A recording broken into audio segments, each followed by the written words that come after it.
Hello guys, welcome to BTech with Arvind. So ఈ వీడియోలో వచ్చేసి ప్రాసెస్ షెడ్యూలింగ్ క్యూస్ గురించి చూద్దాం. అండ్ ఈ మధ్య కొంచెం వీడియోస్ రావడానికి లేట్ అవుతుంది, but trust me,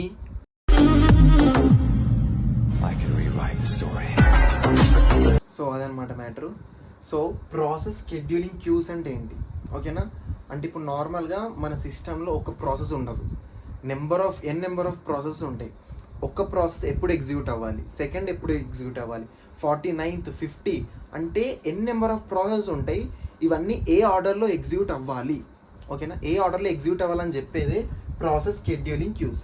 scheduling the activity of the process to execute in a CPU is known as process scheduling queues, ఓకేనా? అంటే ప్రాసెస్ అన్నిటినీ ఒక షెడ్యూల్ చేస్తుంది అనమాట. CPUలోకి ఇప్పుడు వెళ్ళాలి, ఇప్పుడు ఎగ్జిక్యూట్ చేయాలని, ఓకేనా? అందులో మనకి 3 ఉంటాయి. First job queue, ready queue, device queue అనమాట. జాబ్ క్యూ ఏంటంటే నార్మల్గా ఇప్పుడు సిస్టంలో ఉండే అన్ని ప్రాసెస్ లిస్ట్ అనేది జాబ్ క్యూలో ఉంటుంది, ఓకేనా? ఇప్పుడు సపోజ్ మీకు మన ప్రాసెస్ అంటే ఏంటి, నార్మల్గా ప్రోగ్రామింగ్ ఎగ్జిక్యూషన్, ఓకేనా? అంటే ర్యామ్లో ఉండేవి ప్రాసెస్ అనమాట. ఇప్పుడు నార్మల్గా మీరు ఒక C ప్రోగ్రామ్ రాశారు, ఆల్రెడీ హార్డ్ డిస్క్లో అంటే సెకండరీ మెమొరీలో ఒక 100 ప్రోగ్రామ్స్ ఉన్నాయి, ఓకేనా? మీరు ఇంకొక ప్రోగ్రామ్ రాశారు ఎక్స్ట్రాగా, అది వచ్చేసి ఇక్కడ హార్డ్ డిస్క్లో స్టోర్ అవుతుంది, మెయిన్ మెమొరీ కాదు, ఓకేనా? హార్డ్ డిస్క్లో స్టోర్ అవుతుంది, మెయిన్ మెమొరీలో కాదు. మెయిన్ మెమొరీ అంటే ర్యామ్, ఓకేనా? CPU అనేది ఓన్లీ దీన్నే యాక్సెస్ చేసుకోగలుగుతుంది, దీన్ని యాక్సెస్ చేసుకోలేదు, ఓకేనా? సో ఇప్పుడు మనకి list of processes in a hard disk is known as job queue, ఓకేనా? జాబ్ క్యూలో ఏముంటాయి, list of all the processes in the system are in job queue. మీరు అలా రాయొచ్చు ఎగ్జాంపుల్. లేదంటే ఇంకోటి ఏంటంటే the new processes which are entered into the hard disk is known as job queue. అంటే జాబ్ క్యూలో ఏముంటాయి, కొత్తగా యాడ్ అయ్యే ప్రోగ్రామ్ ప్రాసెస్ అన్నీ హార్డ్ డిస్క్లో ఉంటాయి కదా, దీన్ని జాబ్ క్యూ, ఓకేనా? జాబ్ క్యూలో మనకి కొత్తగా యాడ్ అయ్యే ఉంటాయి, లేదంటే all the processes list job క్యూలో ఉంటాయి మనకి. ఇప్పుడు నార్మల్ మీకు ఇందులో అంటే నార్మల్గా ఇందులో నుంచి బిట్ ఎలా అడుగుతాడు గేట్లో కానీ యూపీఎస్లో కానీ అని అంటే నార్మల్గా జాబ్ క్యూలో ఉండే ప్రాసెసెస్ ఏ మెమొరీలో ఉంటాయి, హార్డ్ డిస్క్లో ఉంటాయా, మెయిన్ మెమొరీలో ఉంటాయా, సంథింగ్ అలా వస్తుంది, ఓకేనా? జాబ్ క్యూలో ప్రాసెసెస్ అన్నీ హార్డ్ డిస్క్లో ఉంటాయి, అంటే సెకండరీ మెమొరీలో ఉంటాయి, ఓకేనా? ఇప్పుడు నెక్స్ట్ వచ్చేసి రెడీ క్యూ. రెడీ క్యూ ఏంటంటే processes which are waiting for the execution. అంటే ఇప్పుడు కొన్ని ప్రోగ్రామ్స్ ఉన్నాయి, ఓకేనా? నేను ఒక థర్డ్ ప్రోగ్రామ్ ఎగ్జిక్యూట్ చేయాలనుకుంటా. CPU అనేది ఎగ్జిక్యూట్ చేస్తుంది ప్రోగ్రామ్ అనేది, ఓకేనా?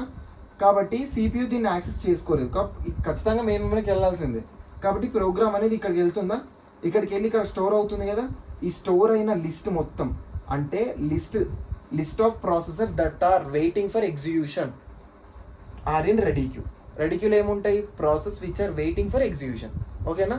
అండ్ ఇదే కాకుండా రెడీ క్యూ ఏంటంటే నార్మల్గా హెడర్ ఉంటుందంట. రెడీ క్యూ హెడర్లో మనకి ఫస్ట్ PCB బ్లాక్ పాయింటర్లా ఉంటుంది, first PCB and last PCB. ఈ రెడీ క్యూ అనేది మనకి లింక్ లిస్ట్ టైప్లో ఉంటుంది. Ready queue is in the form of link list, ఓకేనా? రెడీ క్యూ హెడర్లో first PCB and last PCB అంటే ప్రాసెస్ కంట్రోల్ బ్లాక్, ఓకేనా? ప్రాసెస్ ఎగ్జిక్యూట్ అవ్వాలంటే ఖచ్చితంగా ప్రాసెస్ కంట్రోల్ బ్లాక్ ఉంటుంది. నేను ఆల్రెడీ దీని గురించి ప్రాసెస్ కంట్రోల్ బ్లాక్ గురించి ముందు వీడియోస్లో చేసా, అది రిఫర్ చేసి రండి, చాలా బాగా అర్థమవుతుంది, ఓకేనా? సో ఈ రెడీ క్యూ హెడర్లో మనకి first process control block and last process control block ఉంటుంది. సేమ్ ఇప్పుడు ఫస్ట్ ప్రాసెస్ కంట్రోల్ బ్లాక్, ఓకేనా?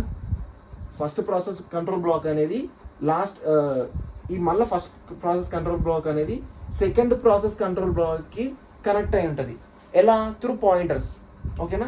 రెడీ క్యూ అయితే మీరు ఏమేమి రాయొచ్చు అంటే ready queue is in the form of link list, ఓకేనా?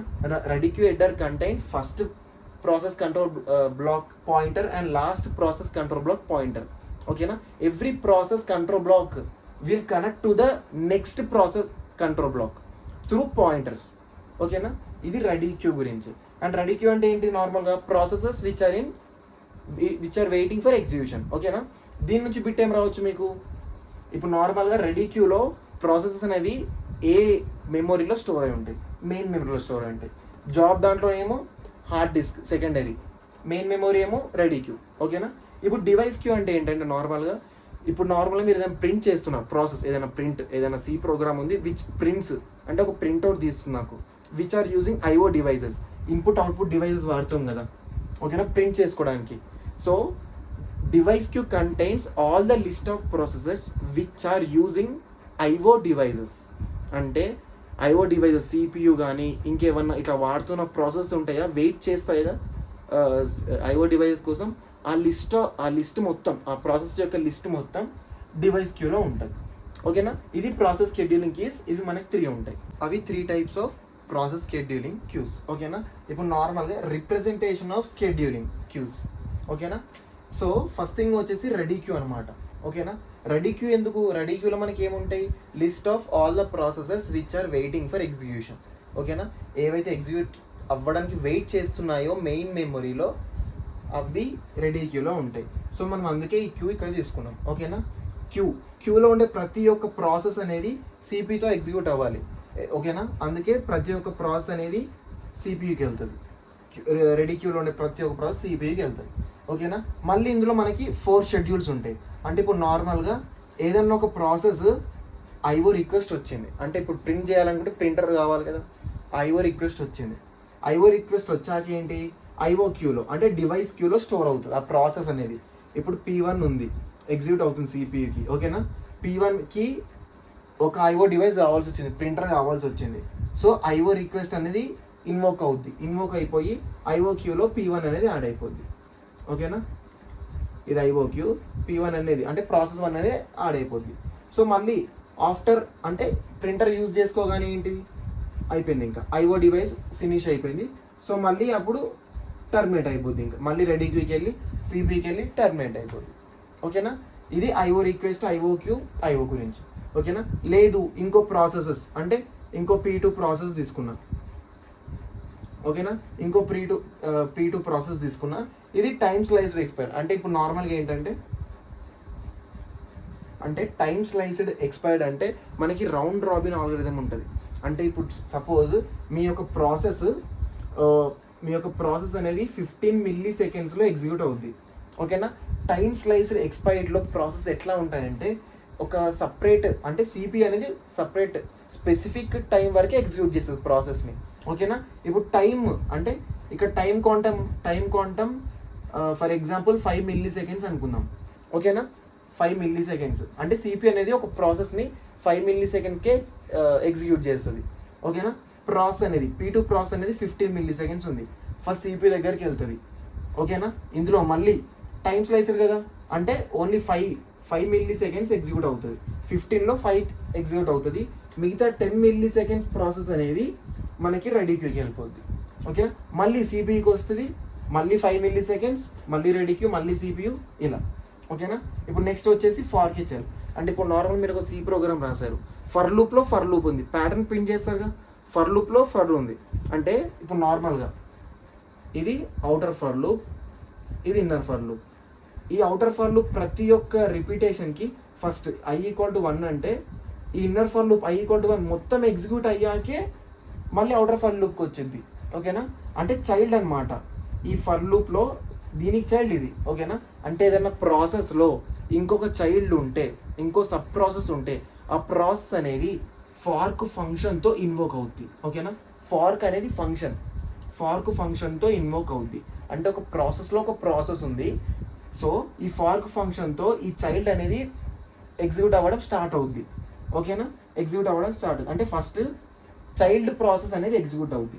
చైల్డ్ ప్రాసెస్ ఎగ్జిక్యూట్ అయ్యాక అప్పుడు ఈ అవుటర్ ఫర్ లూప్ అంటే రియల్ ప్రాసెస్ అనేది ఎగ్జిక్యూట్ అవుతుంది. అంటే ప్రాసెస్ లోపల ప్రాసెస్ ఉంది, ఫస్ట్ ఇన్నర్ అంటే చైల్డ్ ప్రాసెస్ మొత్తం ఎగ్జిక్యూట్ అయ్యాక రియల్ ప్రాసెస్ అనేది ఎగ్జిక్యూట్ అవుతుంది, ఓకేనా. ఇప్పుడు నెక్స్ట్ థింగ్ వచ్చేసి వెయిట్ ఫర్ అన్ ఇంటరప్ట్. ఏమైనా ఇంటరప్ట్స్ వచ్చాయనుకో, ఇప్పుడు నార్మల్గా ఒక ప్రాసెస్ అనేది ఎగ్జిక్యూట్ అవుతుంది, ఇంకోటి హైయెస్ట్ ప్రియారిటీ ప్రాసెస్ వచ్చింది, ఓకేనా. ఇంటరప్ట్ అక్కర్ అయింది. ఇంటరప్ట్ అక్కర్ అవగానే ఏంటి, ఆ ప్రాసెస్ అక్కడికి ఆపేస్తుంది. అక్కడికి ఎక్కడి వరకు ప్రాసెస్ అయిందో ఎగ్జిక్యూట్ అయిందో అక్కడి వరకు రెడీ క్యూలో ఉంచేసి మిగతా నార్మల్గా హైయెస్ట్ ప్రియారిటీ ప్రాసెస్ని ఎగ్జిక్యూట్ చేస్తుంది, ఓకేనా. సో ఇలా మనకి డిఫరెన్స్ ఎందుకు, ఐఓకి సపరేట్, టైమ్ స్లైస్డ్, ఫార్క్ ఇదంతా సపరేట్ ఎందుకు పెట్టారు, డైరెక్ట్ సిపికి చేసి ఎగ్జిక్యూట్ అవుతుంది కదా అనుకుంటే, ఇప్పుడు నార్మల్గా మనం ఇది మొత్తానికి ఏంటంటే మల్టీ ప్రోగ్రామ్ సిస్టమ్ ఆపరేటింగ్ సిస్టమ్స్కి, ఓకేనా, మల్టీ ప్రోగ్రామింగ్ ఆపరేటింగ్ సిస్టమ్స్కి ఇవంతా. ఎందుకంటే మల్టీ ప్రోగ్రామింగ్ ఆపరేటింగ్ సిస్టమ్ మనం ఎందుకు వాడతాం, సిపిని ఎఫిషియెంట్గా వాడుకోవడానికి మల్టీ ప్రోగ్రామింగ్ ఆపరేటింగ్ సిస్టమ్స్ అనేవి వాడతాం. అంటే ఒకటేసారి ఎన్ నెంబర్ ఆఫ్ ప్రాసెస్ ఎగ్జిక్యూట్ అవ్వచ్చు. ఇప్పుడు P1 P2 ఒకటేసారి ఎగ్జిక్యూట్ అవ్వచ్చు. P1 అనేది నార్మల్గా IO రిక్వెస్ట్ అవుతుంది. P1 ఎగ్జిక్యూట్ అయ్యేటప్పుడు సిపిని ఐడియల్ ఉంచలేం కదా, ఇంకో ప్రాసెస్ ఎగ్జిక్యూట్ చేస్తాం, P2 ఎగ్జిక్యూట్ చేస్తాం. అప్పుడు P2 అంటే మళ్ళీ ఇక్కడే రాకుండా టైం స్లైస్ ఉందనుకో, రౌండ్ రాబిన్ ఆల్గోరిథం ఉందనుకో, ప్రాసెస్ అనేది ఇక్కడ వచ్చేస్తుంది. నెక్స్ట్ ఇంకో ప్రాసెస్ ఉంది P3 అనేది, అది దానిలోపు ఇంకో ప్రాసెస్ ఉంది. ఇలా అంటే ఇట్లా డివైడ్ చేస్తే ఏంటవుతుంది అంటే మనకి మల్టీ ప్రోగ్రామింగ్ ఆపరేటింగ్ సిస్టమ్ అనేది కరెక్ట్గా వర్కౌట్ అవుతుంది. ఓకేనా. సో ఇది process scheduling queues. And next వీడియోలో types of process scheduling queues చూసుకుందాం. ఓకేనా. Thank you.